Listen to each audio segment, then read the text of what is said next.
Legend tells us that the gods created and destroyed the world 4 times.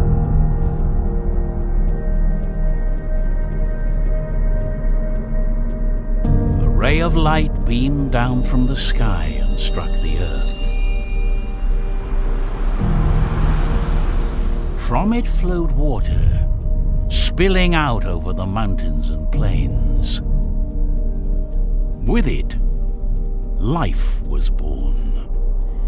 After their intervention, the gods observed how this life expanded.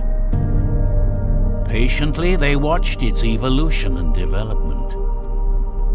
Trees spread over the arid earth, and the sky, previously grey and roiled by endless storms, turned calm. Time passed, and the ephemeral creatures that inhabited the world evolved. Intelligence and consciousness emerged. Some of the beings started to speak to their creators. They thanked them for having given their lives meaning, for things worth striving, and for dreams.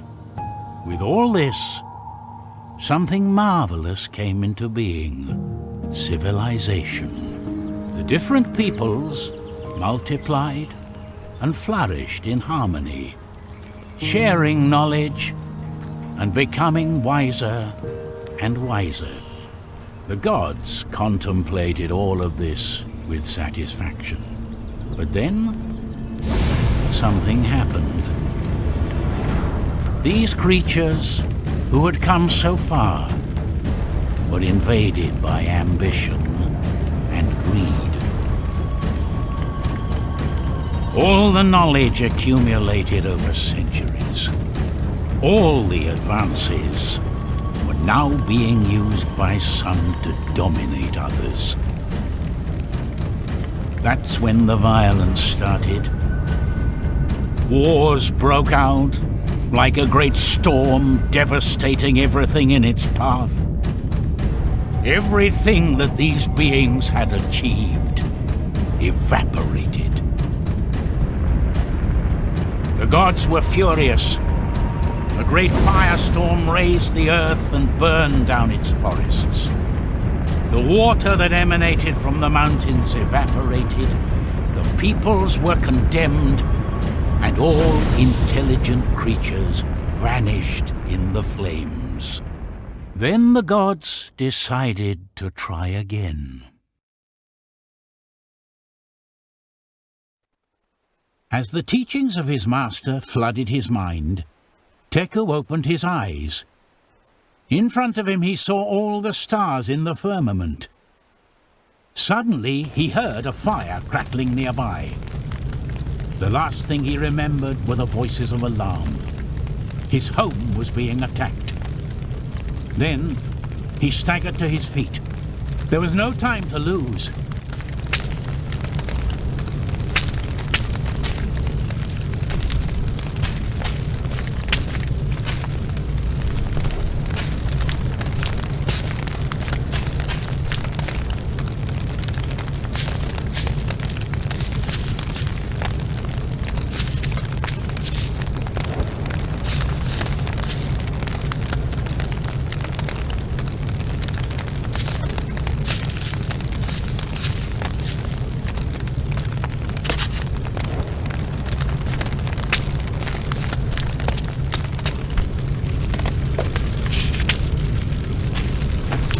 Teku couldn't go on. It was too dark.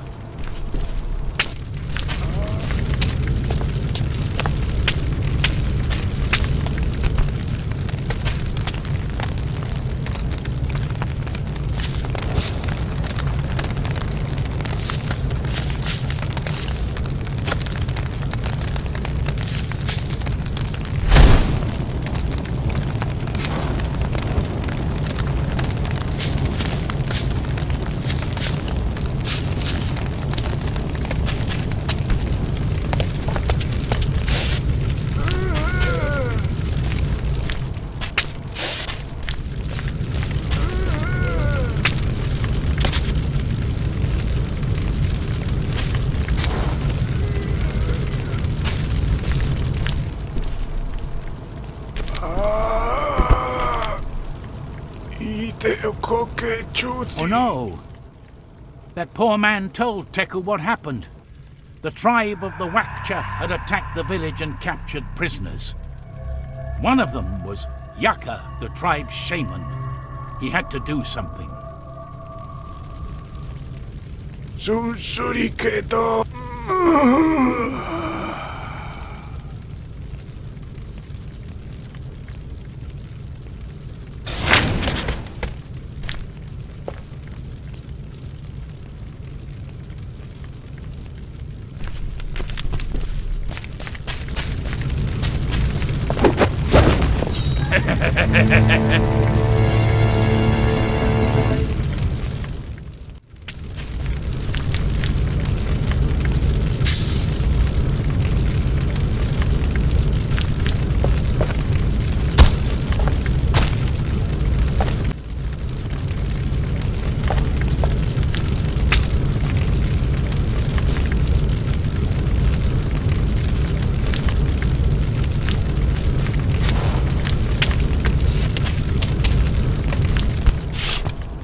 Before going into the forest, Teku looked back one last time.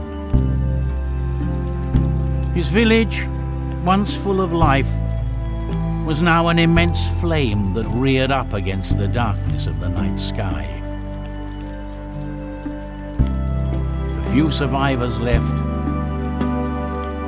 waved goodbye to Teku in a small gesture of hope. The tears streamed down their masks as they thought about all that had been lost. But there was no time to lose. He was determined to find Yaka and the rest of his men. After all, a light guide must never abandon its shaman, no matter what. After 3 hours of crossing the forest, as he followed the trail of the Wakchas, the first rays of sun started to filter through the branches of the trees.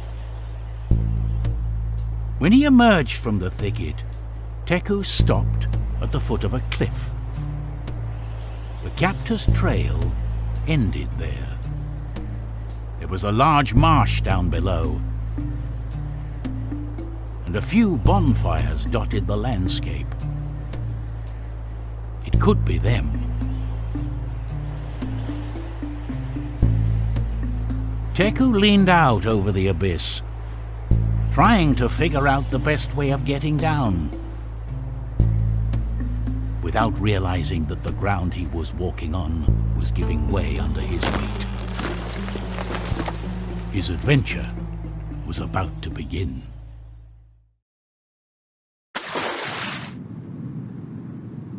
Wake up, Teku! Come on!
Teku immediately recognized the man who was asking for help.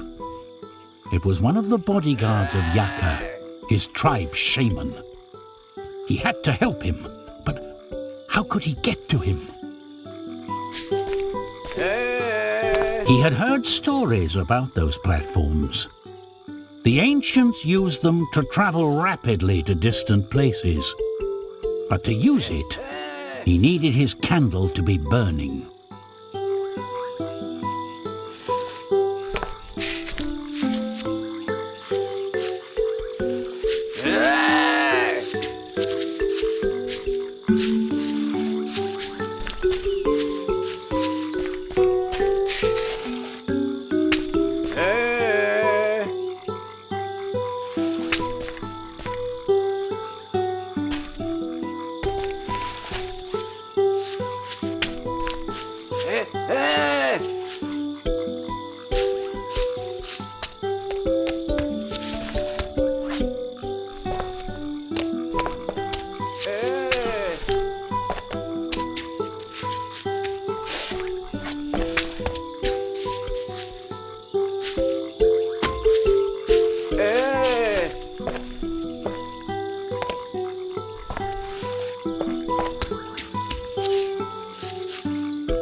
Teku observed the gigantic carved rock.